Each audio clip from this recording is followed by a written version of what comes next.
สบายดีท่านผู้ชมถือว่าตอนนี้เฮาก็ยืนอยู่ที่3 แยก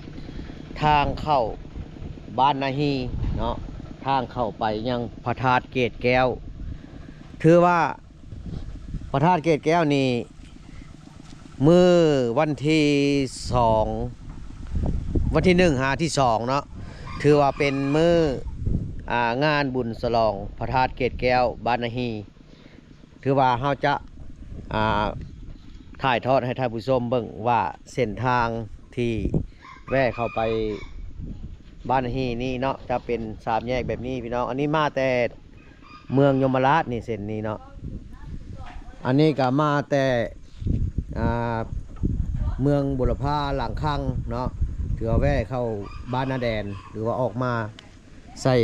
แวะเข้าแคมเซ่นี้ถือว่าท่านใดที่ว่าอยากมาลิ้นมาเที่ยวเนาะงานบุญฉลองพระธาตุเกศแก้วบ้านนาฮีอันนี้จะเป็นป้ายทางเข้านี่ถ้าผู้ใดที่ว่าอยากให้รถมาเอาเนาะรถไถเป็นไซส์ได้แต่รถไถถือว่ายามที่ว่าเฮามาเฮามีเครื่องมีอย่างไรนี่แม่นโทรหาเบอร์นี่พี่น้องระยะการเดินทางก็3 กิโลเมตรนี่ตอนนี้เขาจะไปถ่ายทอดให้ท่านผู้ชมเบิ่งว่ารถไถที่ว่าเพิ่นมาแต่บ้านอื่นเมืองไกลเนาะเพราะว่าชาวบ้านนาฮีนี่เพิ่นไปอยู่บ่อนอื่นเพิ่นก็ได้มาเมื่อพี่น้องเอ้ยโอ้ตรงนู้นเนี่ยอยู่บ่อนนาเดินนี่แหละแม่นมีแต่รถไถเพิ่นนี่ถือว่ามาแต่บ้านทางภาคภูกับบ้านอย่างบ้านคำพะแล่งถือว่าหลายบ้านคำพันแหล่งบ้านมั่นบ้านอย่างจะลุ่มจะทุงพิชังลายบ้านแถวเขตเขตคำพันแหล่งขึ้นไปเนาะถือว่าเพิ่นจะเอาข้ามไปบ่ได้รถไถเพราะว่าตอนนี้น้ำบ่ทันได้แห้งพี่น้องเลยเพิ่นจะได้เอาเข้ามาฝากไว้อยู่นี่นี่อันนี้เป็นเจ้าของเฮือนเพิ่นเป็นไรรถไทยนี่ข้ามบ่ได้เลยเนาะข้ามบ่ได้โอ้ได้เอามาฝากไว้อยู่นี่ก่อนน้ำยังเลิกเพียงใดนเพียงยังเพียงแอวเพียงแอวเนาะอันน่ะรถฮุนไดเด้รถใดก็ยังข้ามบ่ได้รถฮุนไดก็ข้ามบ่ได้โอ้จบกันถือว่ารถไทยก็ข้ามบ่ได้เพิ่นได้มาฝากไว้อยู่นี่อันนี้มาจากบ้านไกลทั้งหมดเนาะแม่นมาทางสายบ้านตลาดนาทินกับแม่นคนบ้านนาฮีแม่นล่ะโอ้กับแม่นบ้านมันกับแม่นบ้านมันก็มีบ้านมันปอแต่ว่าบ้านนี้นี่เพิ่นไปอยู่บ้านอื่นหลายเนาะ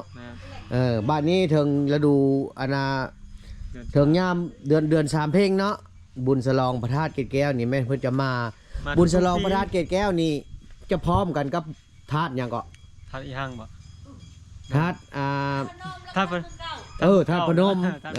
ธาตุพนมแล้วก็ธาตุเมืองเก่าอีกเนาะ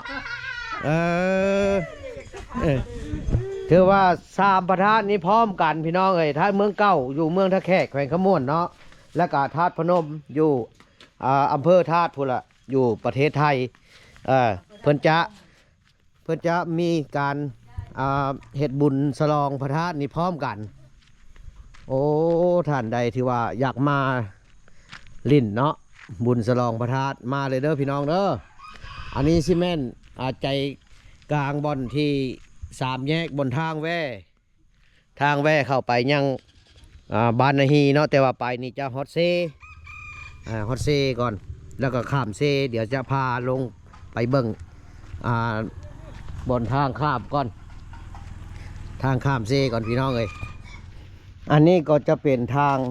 ลงไปสู่เซ่เนาะเซ่นี่เขาเอิ้นว่าเซ่บังไฟเนาะระหว่างนาธานกับนาฮีนี่เพิ่นจะเห็ดขัวไม่ไผ่ถือว่ารถจักรหรือว่าคนย่างข้ามได้แต่ว่ารถไถรถคุณใดยังไปบ่ได้นี่แม่นทางลงถือว่ารถที่ข้ามได้นี่เราเห็นรถรถ6 คันหนึ่งเนาะของชาวบ้านนาฮีแหละเพิ่นได้แก้เครื่องข้ามภาคพื้นได้เสยนี่พี่น้องลงมานี่ก็เป็น บรรยากาศทิวทัศน์สวยงามผู้สาวบันฮีเพิ่นกะเอารถไถออกมาฮอตอีออกมาอาบน้ำออกมาแกะหินแกะทรายเข้าไปเห็ดเฮือนเห็ดซ่านเด้บรรยากาศนี่งามหลายภูผาป่าดงมีป่าไม้อ้อมหอบโอ้ยคักอันนั้นสิเป็นเท่าแก่มันเพิ่นมาซื้อมันน่ะนะเดี๋ยวลงไปนี่รถจักรลงไปนี่ไปข้ามขัวนั่นอันนี้ก็สิเป็นทางลงอะนะมาสู่เซเนาะเพิ่นจะเอารถจักร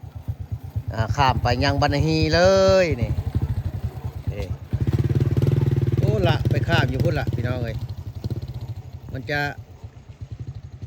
มีขัวไม้ไผ่เนาะถือว่าไว้หับใช้บริการพ่อแม่พี่น้องที่ว่ามาลิ้นมาเที่ยวมาเบิ่งมาส้มเนาะบุญสลองพระธาตุเกศแก้วนี่เด้โอ้ถือว่าอันนี้ก็เป็นบรรยากาศงามหลายเราเลาะตามแคมแม่น้ำเซนี่รถมันจะไต่ข้าม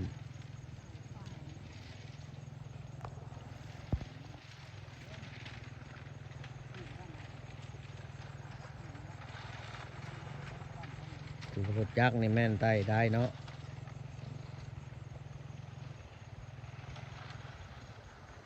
นั่น